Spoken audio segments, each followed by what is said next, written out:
The morning sun cast long shadows across Kensington Palace as Catherine, Princess of Wales, stood at her bedroom window, watching the early joggers make their way through Hyde Park. Her hands trembled slightly as she held the delicate china teacup, steam rising from the Earl Grey tea that had grown cold while she wrestled with thoughts that had kept her awake most of the night. Today would change everything for the royal family, and she wasn't entirely sure they were ready for what was coming. William emerged from their private bathroom, adjusting his navy suit jacket with the practiced ease of someone who had been dressing formally since childhood. He caught sight of his wife's reflection in the window and immediately recognized the tension in her shoulders, the way she held herself when facing something particularly challenging. "You're having second thoughts," he said softly, crossing the room to place his hands gently on her shoulders. "Once we say the words, there's no taking them back, William. The press will have a field day, and your father—" She trailed off, knowing they both understood the magnitude of King Charles's likely reaction.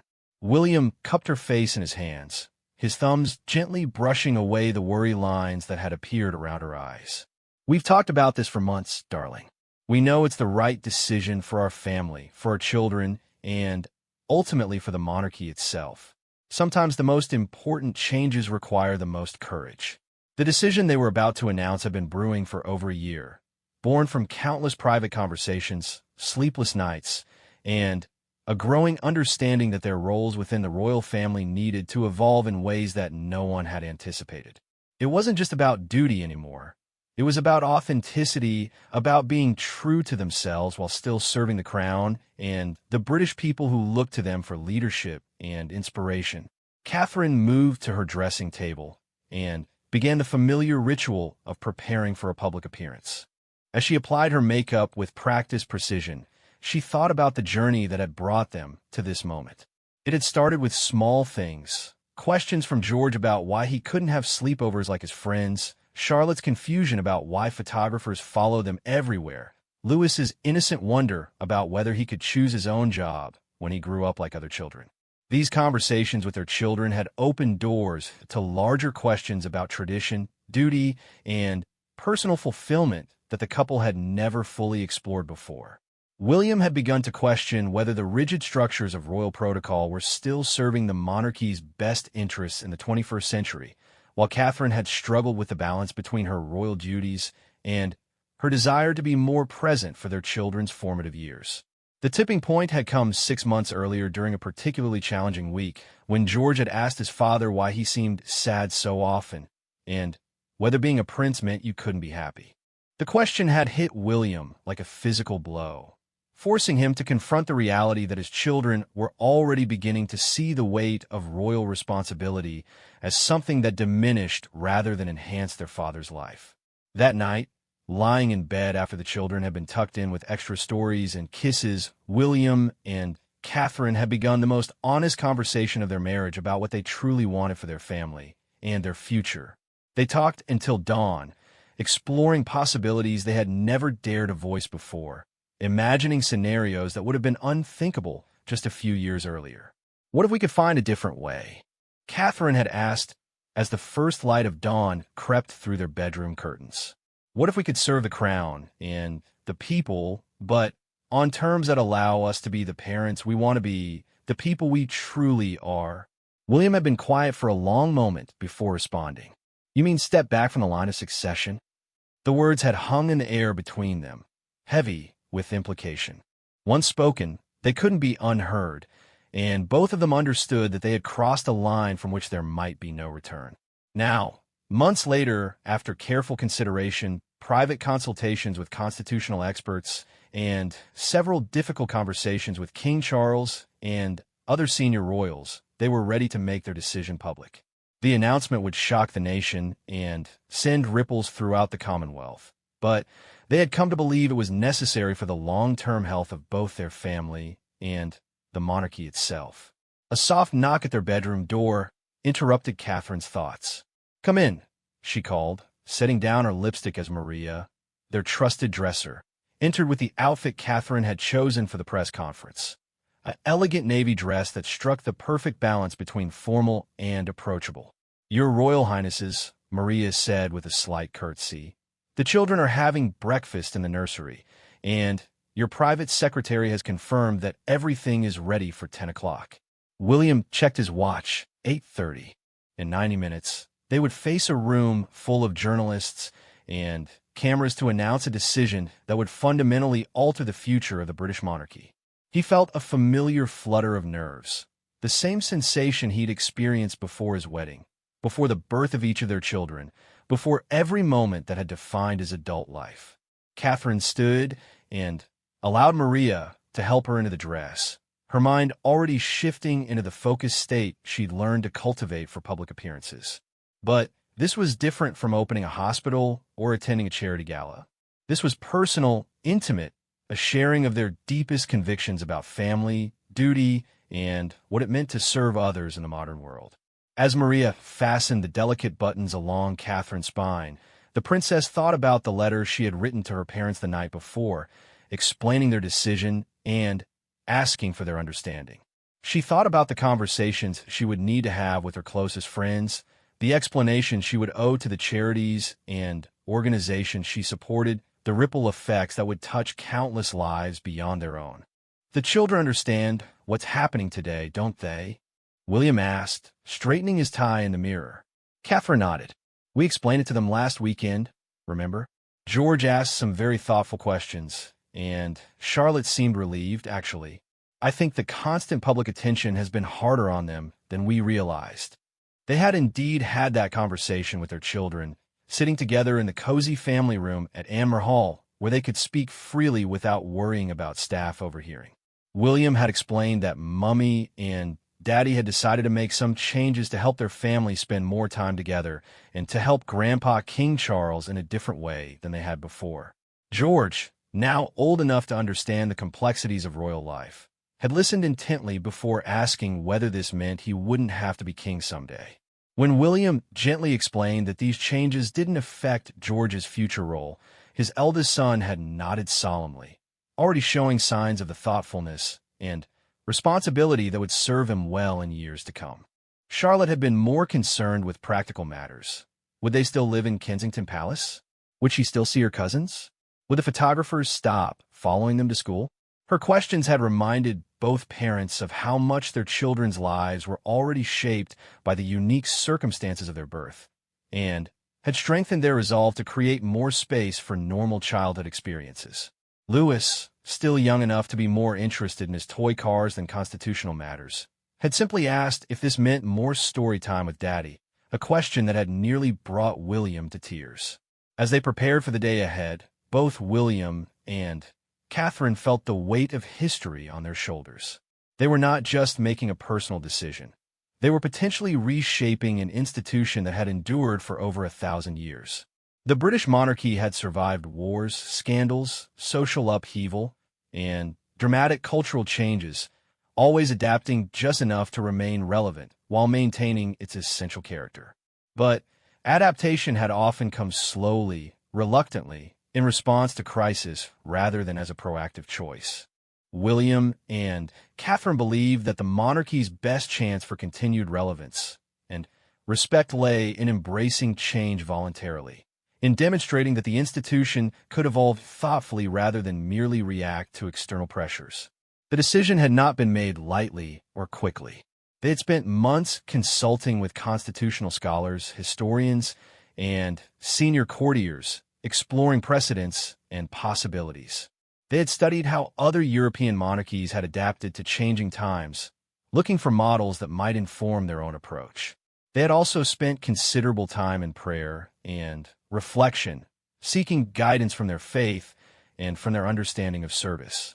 Both had been raised to believe that privilege came with responsibility, but they had come to understand that responsibility could take many forms, not all of them involving the traditional royal duties they had been trained to fulfill.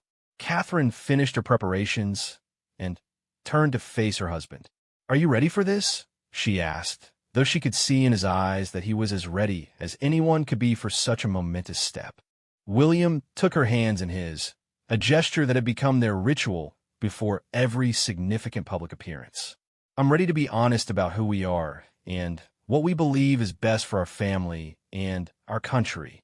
I'm ready to trust that the British people will understand that love for the monarchy and service to the nation can take forms that no one has imagined before.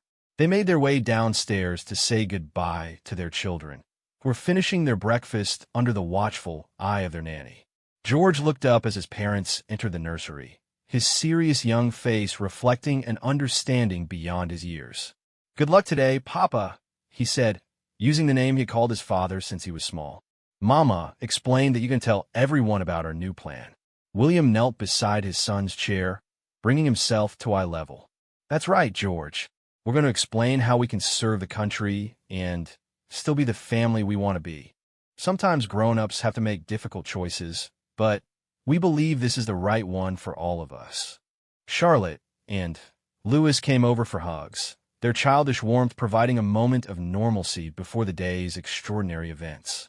As William and Catherine held their children close, they both felt a renewed certainty that they were making the right choice, regardless of the criticism and challenges that lay ahead.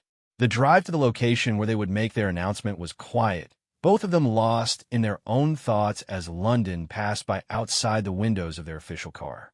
Catherine watched the familiar streets, wondering how different they would look tomorrow after the world learned of their decision.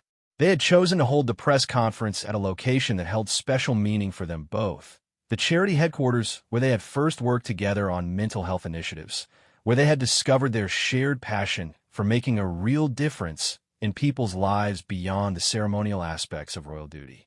As their car pulled up to the building, they could see the gathered media, the cameras, and reporters who would carry their words around the world. In a few minutes, they would step out of the car and into a future that neither of them could fully predict, but which they faced together with courage, conviction, and an unshakable belief that love and authenticity were more powerful than tradition and expectation. The security detail moved into position, the doors were opened, and Prince William and Princess Catherine stepped into the morning light, ready to share with the world a decision that would change the royal family forever. The conference room fell into complete silence as William and Catherine took their seats behind the polished wooden table, facing a room packed with some of Britain's most seasoned royal correspondents. The familiar faces of journalists who had covered their courtship, wedding, and early years of marriage stared back at them with barely contained curiosity and professional skepticism. Camera flashes popped intermittently, capturing every micro-expression and gesture that might later be analyzed for hidden meaning. Catherine's hands remained steady as she arranged the single sheet of paper before her, though her heart was racing.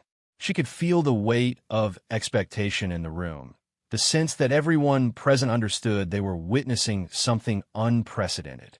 Royal press conferences were typically reserved for major announcements about tours, charitable initiatives, or responses to crises. This gathering had been called with minimal advance notice and no hint of what would be revealed. William leaned slightly forward, his voice clear and measured as he began to speak. "Good morning, everyone. Thank you for coming on such short notice. Catherine and I have asked you here today to share with you a decision that we have made after considerable thought and consultation, a decision that reflects our deepest convictions about service, family, and the future of the monarchy."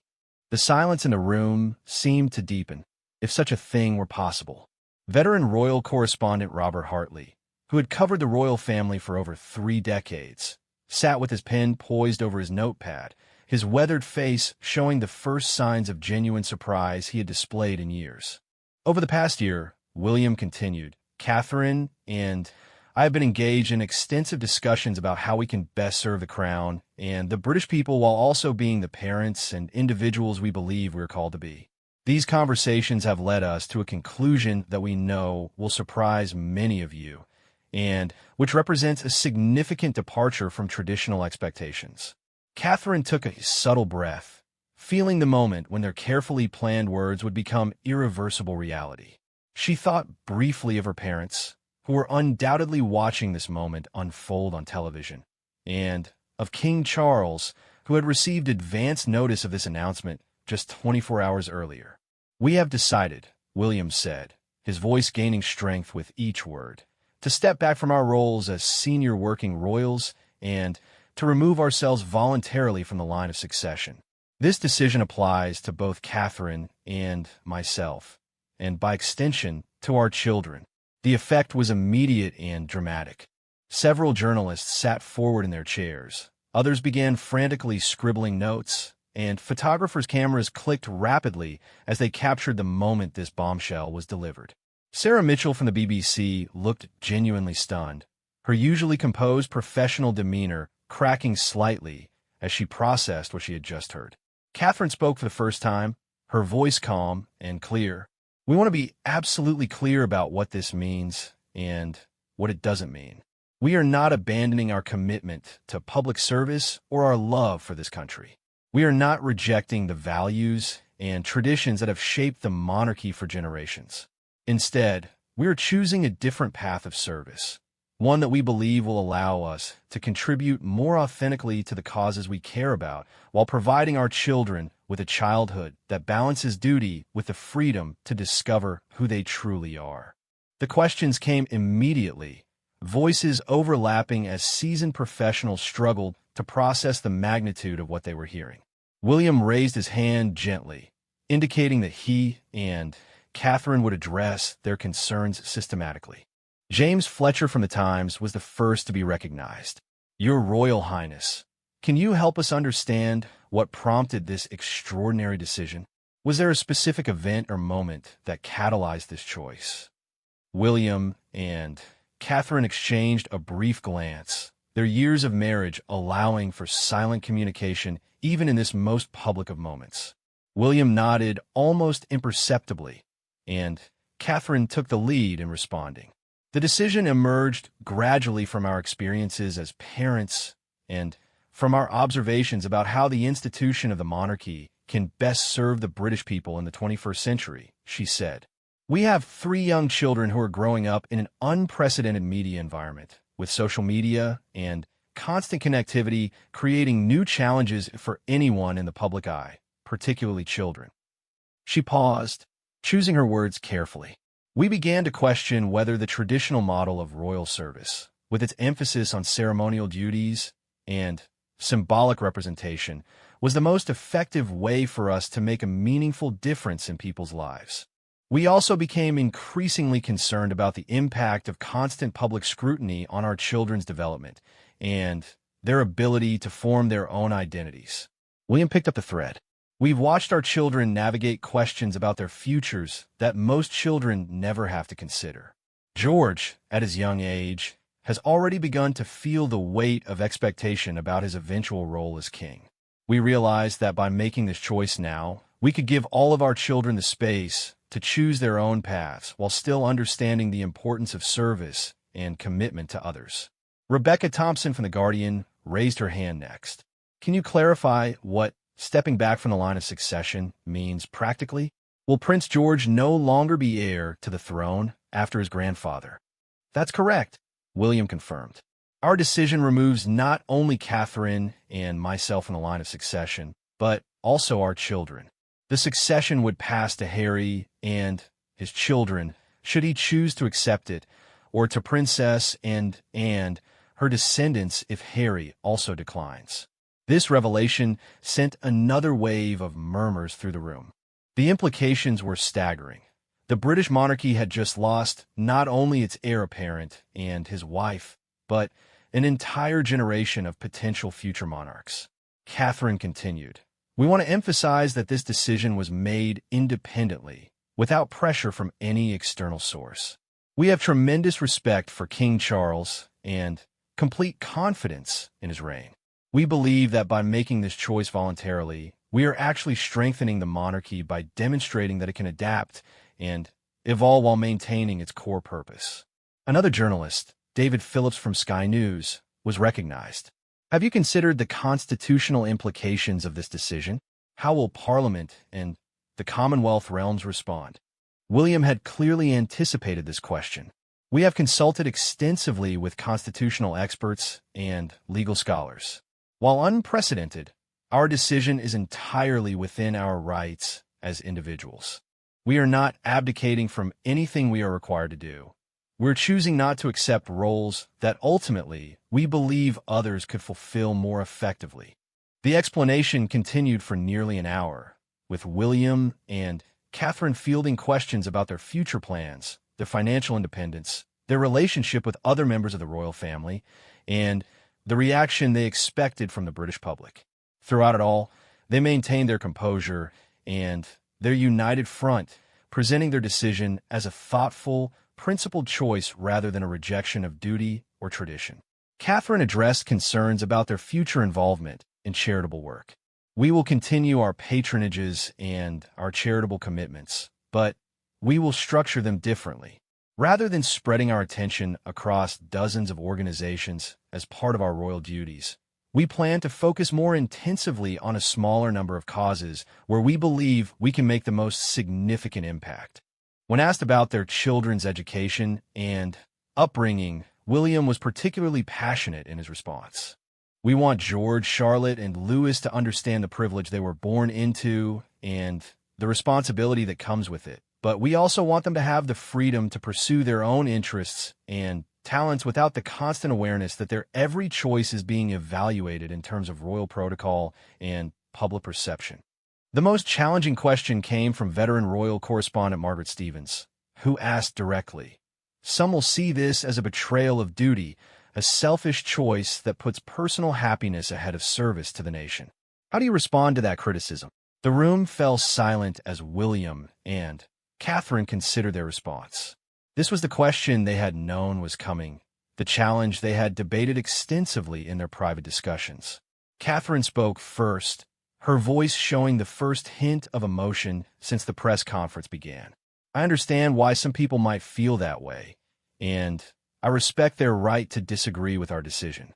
But I would ask those critics to consider whether true service requires sacrifice of one's authenticity and well-being, or whether the most meaningful service comes from being genuinely committed to and passionate about the work you're doing." William added, "We believe that by making this choice, we are modeling for our children and for the country that it's possible to honor tradition while also being true to yourself. The monarchy has survived and thrived for over 1,000 years because it has been able to adapt to changing times. We see our decision as part of that long tradition of evolution." As the press conference drew to a close, both William and Catherine appeared relieved, but also emotionally drained. They had successfully communicated their decision and their reasoning, but they both understood that the real challenge was just beginning. Public reaction would be swift and intense, with opinions likely to be deeply divided. The final question came from a young journalist who had only recently begun covering royal affairs. "What do you hope your legacy will be from this decision?" Catherine and William looked at each other, and for the first time during the entire press conference, they both smiled, genuine, warm smiles that reminded everyone present of why they had become so beloved by the British public. "We hope," Catherine said, "that our children and future generations will remember that we chose love over convention, authenticity over appearance, and meaningful service over symbolic duty. We hope that the monarchy will emerge stronger from this decision, more relevant, and more connected to the lives of ordinary people."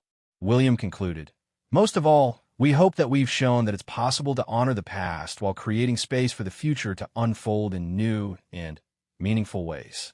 As they stood to leave, the room erupted in a cacophony of follow-up questions and camera clicks, but William and Catherine walked out hand in hand, their heads held high, ready to face whatever consequences their historic decision would bring.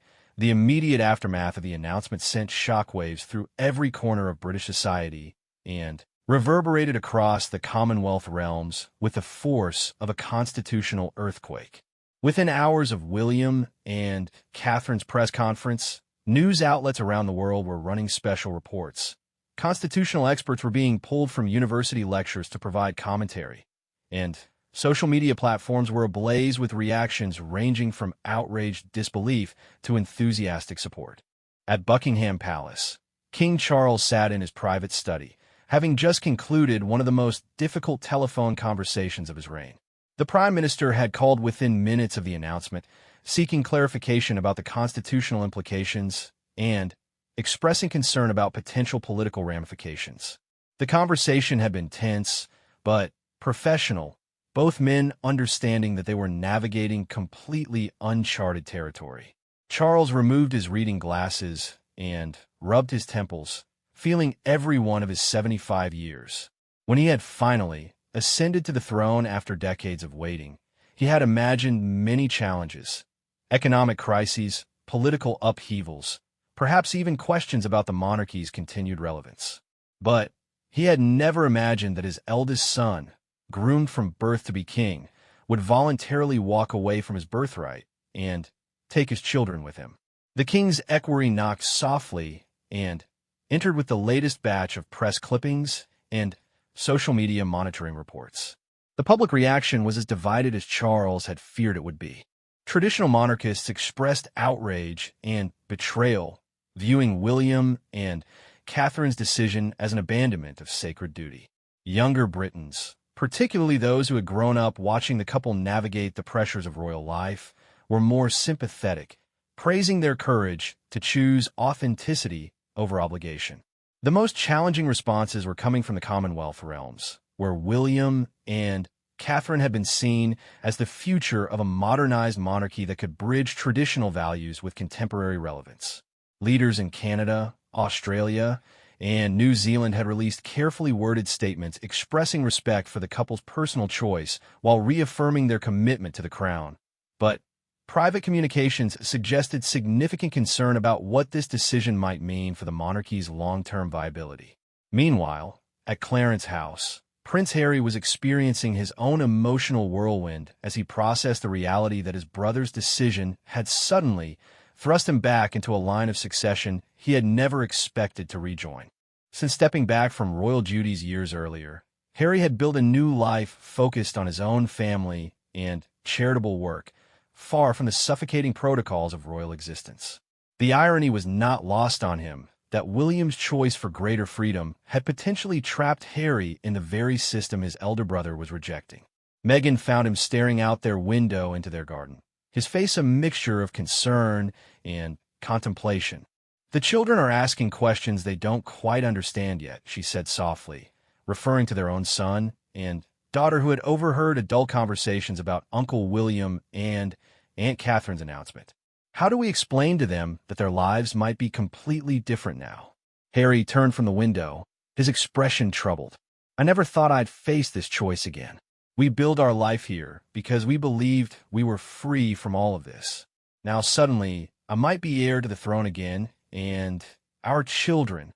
He didn't finish the sentence, but both of them understood the implications. They had rejected royal life once, fought for their freedom from the constraints of the monarchy, and established their independence. Now William's decision had created a vacuum that Harry might be expected to fill, despite having no desire to return to the institution he had worked so hard to leave behind. Back at Kensington Palace, William and Catherine were dealing with their own complex emotions as they watched the public reaction unfold. They had expected controversy and criticism, but the intensity of some of the responses was still overwhelming.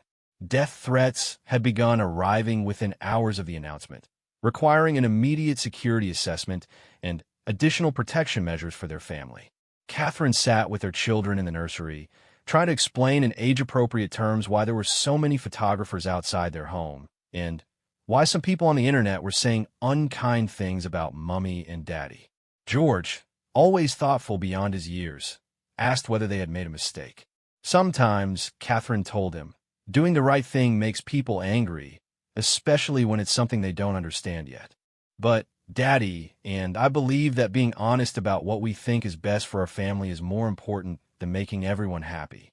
Charlotte, ever practical, wanted to know if they would have to move away, if she would still see her cousins, if the photographers would eventually leave them alone. These were questions Catherine couldn't answer with certainty, but she tried to reassure her daughter that whatever changes came, they would face them together as a family. The most challenging aspect of the immediate aftermath was the reaction from other members of the royal family. While King Charles had been informed in advance and had given his reluctant blessing to the decision, other royals learned about it along with the rest of the world. Princess, and known for her no-nonsense approach to duty, was reportedly furious about what she saw as a dereliction of responsibility.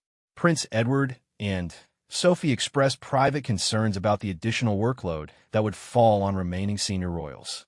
The Queen Consort, Camilla, found herself in the unusual position of trying to provide emotional support to her husband, while also managing her own concerns about how this decision might affect public perception of the monarchy during the early years of Charles's reign. She had worked hard to build her own reputation and acceptance within the royal family, and she worried that this crisis might overshadow the positive work the king was trying to accomplish. International reaction was equally mixed and intense. European royal families, many of whom had faced their own modernization challenges, were watching closely to see how the British monarchy would weather this unprecedented storm. Some saw William and Catherine's decision as courageous and possibly prescient, anticipating that other royal families might face similar pressures in the coming decades. Others viewed it as a dangerous precedent that could destabilize the entire concept of hereditary monarchy. The media coverage was relentless and often sensationalized. Tabloid newspapers ran headlines calling it everything from the great royal betrayal to a bold new chapter, depending on their editorial stance. Television networks canceled regular programming to provide continuous coverage, bringing in constitutional experts, royal biographers, and public opinion specialists to analyze every aspect of the decision and its implications. Social media platforms became battleground for public opinion, with hashtags like #RoyalRevolution and #DutyBeforeDesire trending globally. Younger users generally supported William and Catherine's right to choose their own path, while older users were more likely to view the decision as a betrayal of traditional values and obligations. The economic implications also became apparent quickly. Tourism boards worried about the impact on royal-themed attractions and tours. The media companies that had built business models around covering the royals faced uncertainty about future interest and revenue. Even the fashion industry, which had benefited enormously from Catherine's influence as a style icon, wondered how her reduced public profile might affect their marketing strategies. Religious leaders offered varied perspectives on the decision. The Archbishop of Canterbury, as Supreme Governor of the Church of England, provided a carefully balanced statement supporting the importance of both duty and personal conscience. Other religious figures were more critical, arguing that accepting privilege came with irrevocable obligations that couldn't simply be discarded when they became inconvenient. Perhaps most significantly, the decision sparked broader conversations about the relevance and sustainability of monarchy in the 21st century. Republicans who had long argued for the abolition of the monarchy seized on William and Catherine's decision as evidence that even those born into royal privilege recognized the system's fundamental problems. Monarchists countered that the institution's ability to adapt and evolve, even through such dramatic changes, actually demonstrated its enduring strength and relevance. As the first week after the announcement passed, it became clear that this was not simply a news story that would fade from public attention. William and Catherine's decision had opened fundamental questions about tradition versus modernity, duty versus personal fulfillment, and the role of inherited privilege in democratic societies. These were conversations that would continue for months or even years, reshaping public discourse about the monarchy and its place in contemporary Britain. The couple themselves maintained a low profile during this initial period, making no additional public statements while they processed the intensity of the reaction and planned their next steps.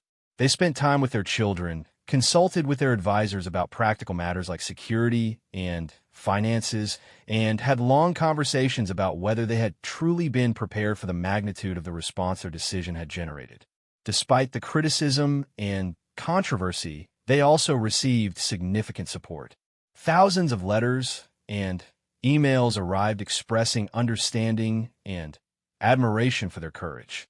Many came from parents who understood the desire to prioritize family well-being, from young people who appreciated their willingness to challenge traditional expectations, and from individuals who saw their decision as a model for living authentically in a world that often demanded conformity.